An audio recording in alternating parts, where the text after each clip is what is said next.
आप सब लॉयर्स के लेकर आ जाकर एक बम पर वैकेंसी, और ये वैकेंसी लॉ ऑफिसर की वैकेंसी होने वाली है। आपके होने वाले ऑफिसर की vacancy in direct general of prison में, या आपकी तिहाड़ जेल की वैकेंसी होने वाली, जिसमें आपको लॉ ऑफिसर का एज अ रोल आपको अपनाना होगा और इसमें आपको काफी अच्छा पे स्केल देखने को मिल रहा है। साथ ही साथ इस वैकेंसी में अगर आप इनरोल हो जाते हैं तो आपको इसमें काफी अच्छा लेवल ऑफ एक्सपीरियंस भी देखने को मिलने वाला है। आपका एक्सपीरियंस ग्रोथ भी काफी अच्छा होगा। साथ ही साथ आपको इसमें जो भी वैकेंसीज निकले वो भी काफी अच्छे नंबर्स में निकाली गई है। तो हम इसमें बात करेंगे कि क्या क्या आपको इसमें वैकेंसी में देखने को मिलने वाला है। साथ ही साथ आप इस वैकेंसी में और क्या क्या पर्क्स देखने को मिल सकते हैं, आपको क्या क्या एक्स्ट्रा अलाउंसेस देखने को मिलेंगे, और कैसे आप इस वैकेंसी का पार्ट बन सकते हैं, क्या क्या क्राइटेरिया होने वाला है, हम इसके बारे में डीपली इसमें आप बात करेंगे। और मैं आपको अच्छे से थॉरली बताना चाहूंगा कि कैसे आप इसको अच्छे से अप्लाई कर पाओगे। तो वीडियो को लास्ट तक जरूर देखना। अगर कोई प्रॉब्लम आती है तो मुझे कमेंट्स में जरूर बताना, सो दैट मैं आपकी हेल्प कर सकूं और आपको गाइड कर सकूं और भी अच्छे से इस वैकेंसी के लिए।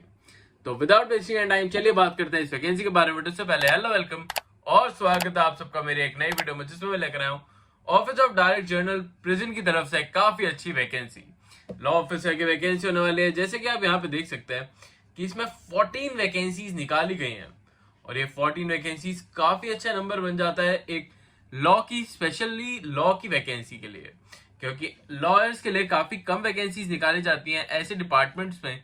बट अगर इस बार ऐसी वैकेंसी निकाली गई है तो आपको इसको बिल्कुल मिस आउट नहीं करना है और इसे टाइमली बेसिस पर भर देना है। अगर हम वैकेंसीज की बात करें तो मैंने जैसे आपको बताया 14 वैकेंसीज होने वाली हैं। प्लस अगर हम रेम्यूनरेशन की बात करें या बात करें आपकी सैलरी की, तो इसमें 35,400 रुपीज आपको सैलरी देखने को मिलने वाली है, जो कि एक अपने आप में काफी अच्छा अमाउंट बन जाता है। साथ ही साथ आपको DF 55% भी देखने को मिलने वाला है। इसमें आपको एक्स्ट्रा अलाउंसेस भी देखने को मिल रहा है, तो आपके लिए काफी अच्छी वैकेंसी बन के आ जाती है। अगर हम इसमें मैक्सिमम एज लिमिट की बात करें तो अगर आपकी एज 45 ईयर्स से कम है ऑन 1/4/2025 से पहले पहले, तो आप इस वैकेंसी को काफी अच्छे से भर पाओगे और इसका एक पार्ट बन पाओगे विदाउट एनी इश्यू। और जैसे कि मैंने आपको पहले भी बताया था कि ये वैकेंसी काफी लिमिटेड टाइम के लिए होती है और काफी कम निकाली जाती है। तो जो भी कैंडिडेट इसके क्राइटेरिया को फुलफिल कर रहे हैं, जिसके बारे में हम आगे चल के बात करेंगे क्राइटेरिया के बारे में भी, तो वो इस वैकेंसी को टाइमली बेसिस पे जरूर भर देना, सो दैट आप इसका पार्ट बन पाओ। और इसके जो भी हम क्राइटेरियाज या वैकेंसीज के बारे में बात करने वाले हैं, अगर आप उसे फुलफिल कर रहे हो तो अभी जाओ और इसे भर दो। अब बात करते हैं इस वैकेंसी के बारे में, बट उससे पहले एक इंपॉर्टेंट डिटेल की अगर अभी तक आपने हमारा चैनल सब्सक्राइब नहीं करा है या बेल आइकन से प्रेस आउट नहीं करा है, तो आप ऐसी वैकेंसीज को टाइमली बेसिस पे नहीं देख पाओगे। तो अभी जाओ और इस चैनल को सब्सक्राइब कर लो, बेल आइकन से प्रेस आउट कर लेना, सो दैट जो भी अपडेटेड वीडियोस हैं या फिर जो भी अपडेट्स मैं आपको देता हूँ सारी वैकेंसी से रिलेटेड, वो आपको टाइमली बेसिस पे मिल जाए। साथ ही साथ अगर आप चाहते हो कि हम आपके लिए डेली बेसिस पे और भी ऐसी अच्छी नई नई वीडियोस लेकर आते रहें, तो बस आपको एक काम करना है, आपको करना है इस वीडियो को लाइक। तो आपको बस अभी जाना है, 5 सेकंड लगेंगे, आप 5 सेकंड में इस वीडियो को बस आपको लाइक कर देना है, और आपके लाइक से मैं और मेरी टीम को इतनी ज्यादा मोटिवेशन मिलेगी, सो दैट वी गॉट आपके लिए और भी अच्छी नई नई और भी अच्छी वैकेंसीज ढूंढ के लेकर आते रहे। तो बस आपको करना है एक लाइक और इस वीडियो को सब्सक्राइब भी कर लेना इस चैनल को। अब बढ़ते हैं आगे की तरफ और देखते हैं इसमें आपको एक्सपीरियंस और क्वालिफिकेशंस क्या मांगी गई है। तो जैसे कि आप देख सकते हैं, जो भी कैंडिडेट इसे भरना चाह रहा है उसने लॉ करी हुई होनी चाहिए विद रिकॉग्नाइज्ड यूनिवर्सिटी। तो मैं हमेशा ही आपको बताता हूँ कि आपकी यूनिवर्सिटी हमेशा रिकॉग्नाइज्ड होना जरूरी है। अदरवाइज आप जो भी फॉर्म भरेंगे या फिर कोई भी वैकेंसीज के लिए जाएंगे तो उसके लिए आपको टाइमली बेसिस पे आपको रिजेक्ट कर दिया जाएगा। तो हमेशा ये ध्यान रखिएगा कि आपकी जो भी यूनिवर्सिटी हो, रिकॉग्नाइज्ड यूनिवर्सिटी हो या फिर इक्विवेलेंट हो। साथ ही साथ आपके पास 4 इयर्स का वर्किंग एक्सपीरियंस होना चाहिए इन लीगल फील्ड। आप लिटिगेशन में काम कर रहे हो, किसी कंपनी में काम कर रहे हो, किसी कॉर्पोरेट फील्ड में, किसी भी लॉ फर्म में, तो भी आपका 4 इयर्स का एक्सपीरियंस मांगा गया। आप इसका 4 इयर्स का एक्सपीरियंस कहीं भी किसी भी फील्ड में दिखा सकते हो, बट साथ ही साथ आपको इसमें एक्सपीरियंस सर्टिफिकेट भी अपना सबमिट करना होगा। तो इस बात का ध्यान आप जरूर रखिएगा कि जब भी आप इस वैकेंसी के लिए जाए तो आप अपना एक्सपीरियंस सर्टिफिकेट हमेशा इसमें सबमिट कर दें। और अगर आपको एक्सपीरियंस सर्टिफिकेट का प्रोसीजर नहीं पता है तो आप मुझे कमेंट्स में बता दीजिएगा, मैं आपको कमेंट्स में ही आप तो रिप्लाई दे दूंगा या फिर उसके ऊपर एक स्पेसिफिक वीडियो बना के आप लोगों को उसके बारे में इन्फॉर्म कर दूंगा। साथ ही साथ अगर हम बात करें यहाँ पे टेन्योर की, तो एक कॉन्ट्रैक्चुअल बेस्ड जॉब होने वाली है आप सबके लिए। तो इसमें आपको 1 ईयर का कॉन्ट्रैक्ट आपके साइन कराया जाएगा, पर यह जरूर ध्यान रखिएगा कि इसका कॉन्ट्रैक्ट आपका एक्सटेंड भी कराया जा सकता है आपके वर्क प्रोफाइल पे। अगर आपका वर्क इन्हें पसंद आता है या फिर आप इनके वर्क के साथ काफी अच्छे से डील कर पा रहे हो, तो आपका जो भी वर्क प्रोफाइल है या फिर आपका जो भी टेन्योर है वो आपका एक्सटेंड कर दिया जाएगा, आपका जो भी टाइम पीरियड है उसको एक्सटेंड कर दिया जाएगा 2 ईयर्स से।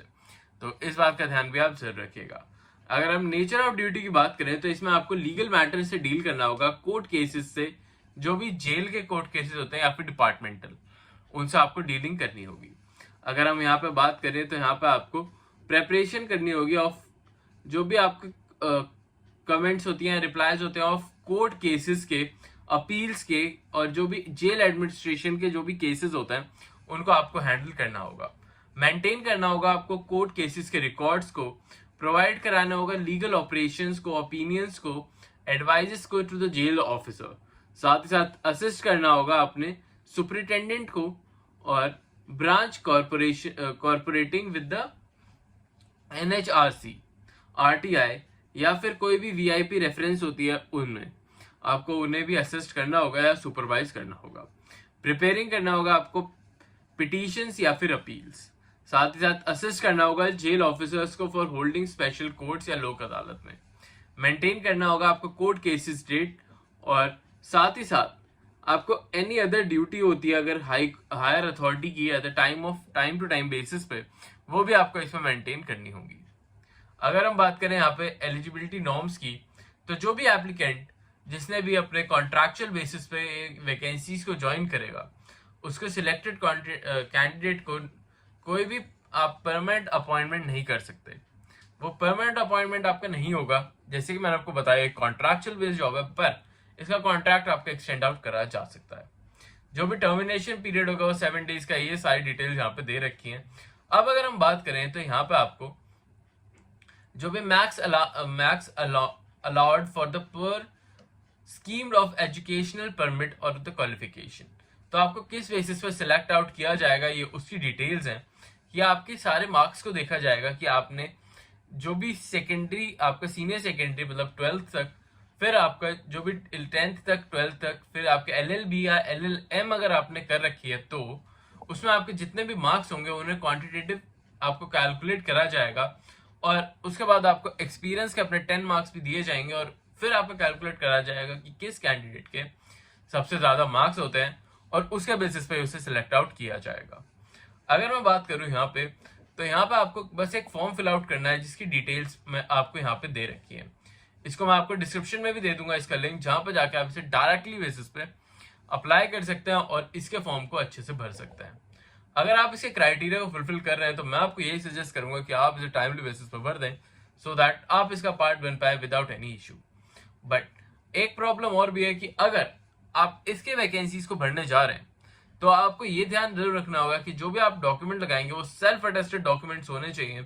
साथ ही साथ जब भी आप इसका फॉर्म फिल आउट करेंगे तो उसमें कुछ डिटेल्स ऐसी होती हैं जो कि आपको हमेशा ध्यान रखनी होती हैं भरते टाइम, जैसे कि हो गया आपका फोन नंबर, ईमेल एड्रेस या फिर रेजिडेंशियल एड्रेस, क्योंकि उसके बेसिस पे आपको सिलेक्ट आउट किया जाएगा। इसमें आपका कोई भी एग्जाम कंडक्ट नहीं हो रहा है, तो यह आपके लिए एक प्लस पॉइंट भी बन के आ रहा है। तो इस बात का ध्यान भी जरूर रखिएगा। आई होप आपको सारे पॉइंट्स क्लियर आउट हो गए हो। स्टिल अगर कोई प्रॉब्लम आती है तो आप मुझे कमेंट्स में बता दीजिएगा, सो दैट मैं आपको गाइड कर सकूं और हेल्प कर सकूं आपको ऐसी वैकेंसीज के लिए।